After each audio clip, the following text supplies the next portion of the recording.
Tenir le one arm handstand sans aucune difficulté, bouger les jambes pour faire des combos impressionnants et avoir un souvenir original dans les plus beaux endroits que tu découvres. C'est probablement ce que tu rêves d'avoir si tu regardes cette vidéo. Et pour être un véritable fan de ce mouvement, je t'assure que cette sensation de voler est complètement folle. Sans parler du fait que c'est probablement la plus belle figure du monde. Mais ce mouvement n'est pas si facile que ça. Il y a encore très peu de connaissances dessus et personne ne donne de méthode concrète pour l'apprendre. Beaucoup répètent les mêmes erreurs sans s'en rendre compte et restent bloqués dans certains paliers pendant des mois, voire des années. J'ai déjà fait plusieurs vidéos sur ce mouvement où je donne des conseils inédits que vous ne pourrez retrouver nulle part. Ces vidéos s'orientent surtout sur des détails techniques. Ici, j'ai décidé de parler d'erreurs théoriques et des fausses croyances qu'on a sur ce mouvement. Et qui, vous le verrez, nous limitent énormément dans notre progression. Ça fait maintenant plus d'1 an que j'accompagne des athlètes dans l'apprentissage de ce mouvement et les progressions, je ne les compte même plus sur le bout des doigts. Mais une chose que j'ai appris avec toute cette expérience, c'est que en fait ce mouvement n'est pas si dur que ça. Lorsqu'on s'y prend de la bonne manière et qu'on corrige les bonnes erreurs, les progrès sont souvent très rapides. On va donc voir les 3 erreurs qui vous empêchent de progresser en one arm handstand. Allez, c'est parti.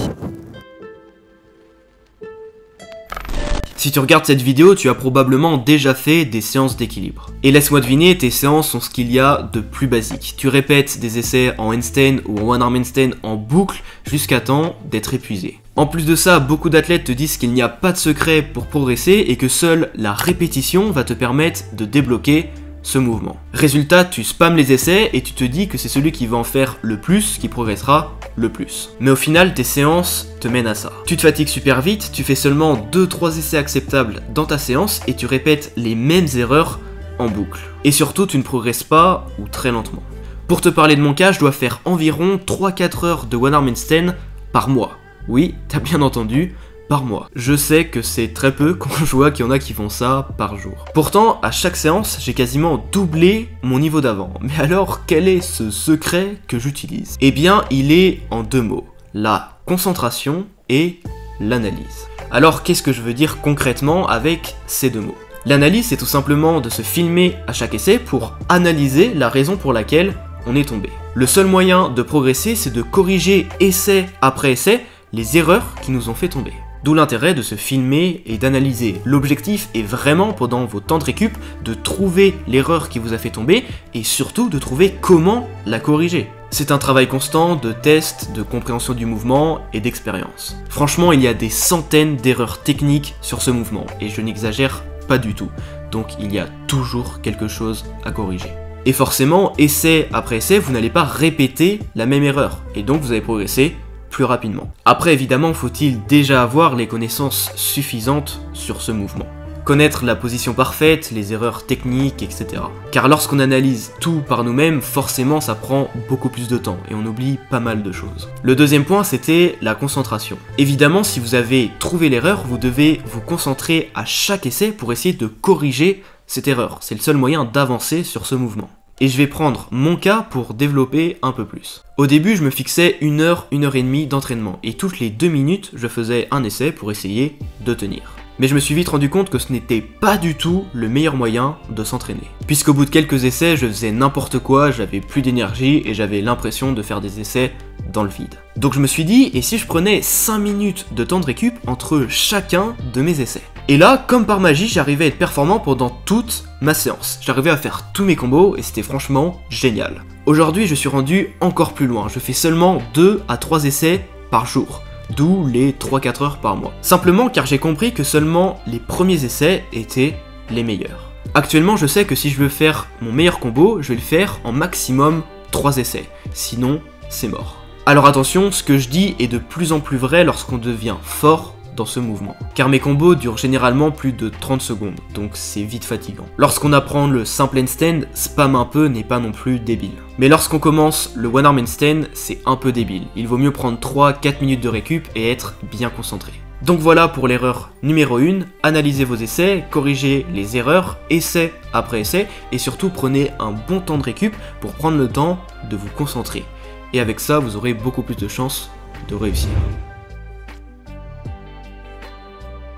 L'erreur numéro 2 est un peu spéciale puisqu'elle vient d'une mauvaise compréhension du mot équilibre. On associe généralement l'équilibre à une bonne répartition du poids qui, s'il est respecté, va nous faire tenir. On aurait donc plus ou moins une position parfaite qui va nous faire tenir sur un seul bras. On a cette mauvaise image car on associe généralement l'équilibre à une balance ou à des objets, mais rarement à des humains ou des choses qui bougent. Car oui, en fait, la différence est bien là, dans le fait que nous soyons constamment en mouvement. Un objet, lui, est immobile, et par conséquent, si on le pose sur une balance avec un poids identique à l'opposé, il va léviter, on va dire qu'il tient en équilibre. Et cette même définition de l'équilibre, on va l'utiliser lorsqu'on est en one arm handstand pour dire que notre poids est bien réparti, et donc qu'on tient en équilibre. Ma foi, c'est totalement faux. Simplement car il devrait exister plusieurs définitions de l'équilibre. D'ailleurs, si vous cherchez sur Google, vous allez en trouver plusieurs. Mais comme j'ai fait le job à votre place, j'ai réussi à trouver la définition ou le mot exact qu'on va utiliser pour parler d'équilibre en handstand ou en one arm handstand. En réalité, ce n'est pas simplement de l'équilibre. Non, le mot exact, c'est l'équilibre d'un mouvement. Car oui, nous sommes toujours en mouvement. Il n'existe aucun humain capable de ne pas du tout bouger en one arm handstand. Et la définition de l'équilibre d'un mouvement, c'est celle-ci. Symétrie des forces et des énergies qui se compensent pour garder un état stable. C'est un état de repos obtenu par l'égalité des forces et des poids qui s'opposent, permettant de maîtriser sa position et ses mouvements pour ne pas tomber. Bingo, vous avez juste à taper l'équilibre d'un mouvement sur Google et vous trouverez cette définition exacte. Quand je suis tombé dessus, j'ai cru que j'avais enfin trouvé la définition parfaite du one arm handstand. Et donc là, t'es en train de te dire, mais Simon, qu'est-ce que ça peut me foutre de savoir la définition de l'équilibre ou de l'équilibre d'un mouvement? Je suis pas plus avancé que ça. Du calme, je t'explique. Si j'ai pris le temps de t'expliquer cette différence, c'est qu'elle est extrêmement importante. Car la définition de l'équilibre simple n'implique pas la nécessité qu'il y ait des forces dans l'équation, c'est juste une bonne répartition du poids. Alors que la définition de l'équilibre d'un mouvement est basée uniquement sur le fait qu'il y ait deux forces égales qui s'opposent. Et ça, c'est génial. Simplement car c'est là qu'on se rend compte qu'il n'existe pas de position stable pour tenir en one arm handstand, mais qu'en réalité, il faut constamment forcer pour pouvoir tenir. C'est pour ça que c'est extrêmement drôle, enfin plus ou moins, de voir qu'il y a une catégorie équilibre et une catégorie force en compétition. Alors que l'équilibre, c'est de la force, en tout cas pour les mouvements en calisthenics. Donc ça prouve bien que 99% des gens n'ont rien compris à ce mouvement. Et donc forcément, si on comprend pas ça, l'apprentissage du mouvement est bien plus long. Car on va sans cesse essayer de trouver la position parfaite en bougeant le moins possible, alors qu'il faut faire totalement l'inverse. C'est en bougeant, en étant dans des mauvaises positions qu'on va comprendre comment le mouvement fonctionne et comment se rééquilibrer. Et là, je vous vois venir, mais Simon, t'es bien d'accord qu'il n'y a pas autant de force en one arm handstand qu'en planche ou en front lever? Et je dois admettre que je ne suis pas totalement d'accord. Ce qui est dur en one arm handstand, c'est d'ajuster toutes ces forces sur le mouvement pour qu'elles soient égales et donc qu'on puisse tenir. Et si on force un tout petit peu trop, on tombe de l'autre côté, et si on force pas assez, on tombe aussi. Donc c'est sans cesse un rééquilibrage très minutieux, d'où le fait d'être concentré. Mais maintenant, pour rentrer en profondeur sur ce mouvement, puisque c'est le but de cette vidéo, effectivement, on n'a pas besoin d'avoir autant de force qu'en planche ou en front lever. Et l'exemple qu'on prend, c'est qu'en compétition, on peut faire des one arm handstand jusqu'en finale sans jamais être fatigué car la force demandée est faible. Et ça, c'est faux. Car justement, en compétition, il n'y a pas que ça qui rentre en jeu. Il y a d'une part le stress qui rend l'ajustement de toutes ces forces beaucoup plus difficile, bien plus qu'en planche et en front, donc plus dur de bien forcer. Et comme je l'ai expliqué dans ma dernière vidéo sur la force, beaucoup de choses partent du cerveau, et pas uniquement de la taille de nos muscles. Et en fait, notre système nerveux sera tout autant fatigué d'être super concentré pour avoir l'ajustement parfait de toutes ses forces pour tenir en équilibre, plutôt que de juste forcer comme un bourrin pour faire une planche. Selon mes théories, il serait même encore plus fatigué, mais ça, je ne peux pas le prouver. Et le problème, justement, c'est qu'en compétition, on prend l'exemple du gars qui arrive à faire 3 secondes de hold en one arm handstand, straddle, banana, ultra flag pendant toute la compète. Et là, évidemment, c'est super facile. C'est comme une personne qui a 3 secondes de hold en front lever et qui est capable de le maintenir tout le temps. c'est super simple. Mais faire des vrais combos qui sont longs, en plus des combos en planche qui nous épuisent musculairement, je peux vous assurer qu'on n'est pas prêt de voir des combos One Arm Handstand du futur en finale des compétitions.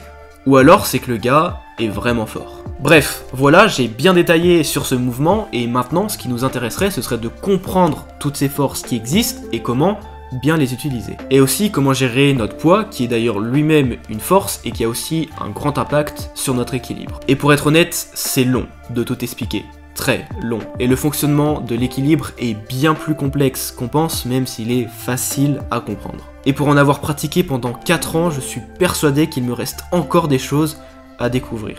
Dans cette vidéo, je n'aurai pas le temps de vous l'expliquer, mais c'est pour ça que j'ai fait une formation offerte dans la description qui vous explique tout ça. Dedans, vous allez retrouver plusieurs vidéos qui valent de l'or et qui expliquent clairement certaines étapes qu'il faut suivre pour passer du handstand au One Arm Handstand, et par la même occasion, une vidéo qui explique un peu le fonctionnement des forces. Allez jeter un coup d'œil si ça vous intéresse, car il y a vraiment beaucoup de valeur. L'erreur numéro 3, je vais essayer d'être un peu plus rapide, sinon la vidéo va être trop longue. Pour aller droit au but, une fausse croyance, c'est de penser que l'équilibre, c'est de la chance. Effectivement, je vais peut-être réussir un combo une fois sur 100, et donc on pourra dire que c'est de la chance. Mais c'est faux. Simplement car si je réessaye 100 fois, je vais sûrement réussir au moins 2 fois. Si je le refais 100 fois, là, je vais peut-être réussir 5 fois, etc., etc. Donc en fait, la maîtrise du mouvement passe par le fait de le répéter tellement de fois que le facteur chance n'existe plus. En fait, je précise ça car on parle généralement du facteur chance pour les mauvaises choses. Lorsqu'une personne se précipite pour lâcher sa main et arrive à le tenir 3 secondes, certains vont dire que c'est de la chance. Et c'est plus ou moins vrai dans le sens où il sera incapable de faire mieux. Et en fait, avec le temps, je me rends compte que si on tombe, c'est forcément qu'on était soit mal positionné, soit qu'on avait fait une erreur technique, ou soit qu'on a mal ajusté nos forces. Des fois, certains me demandent pourquoi d'une séance à l'autre, ils peuvent être très bons ou très mauvais. Simplement car, comme on l'a vu, des fois, le cerveau est incapable de bien ajuster ses forces. Il n'arrive plus à se concentrer. Et donc même si on a la bonne position, on va faire que tomber. Je vous rassure, ça m'arrive aussi. Mais si on part du fait qu'il y a toujours une raison, qu'on peut toujours expliquer pourquoi on tombe, ça élimine totalement l'hypothèse qu'il y ait de la chance sur ce mouvement. Si vous avez la bonne technique, la bonne position et que vous arrivez à bien ajuster vos forces, c'est obligé que vous allez le tenir. C'est mathématique, c'est comme 1 + 1 = 2.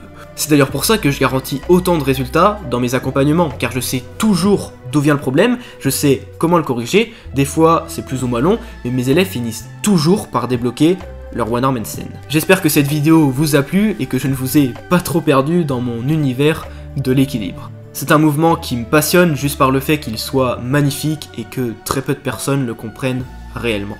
Et découvrir comment il fonctionne jour après jour, pouvoir l'expliquer et pouvoir l'appliquer, c'est génial. Si toi aussi tu veux découvrir cet univers magique, on se croirait dans Harry Potter, mais mine de rien on vole un peu aussi, eh bien tu peux cliquer juste ici, ou sinon tu peux cliquer sur cette vidéo qui était les 3 erreurs en One Arm Handstand, mais c'était la partie 1. Merci d'avoir regardé cette vidéo en entier, et sur ce, bye bye.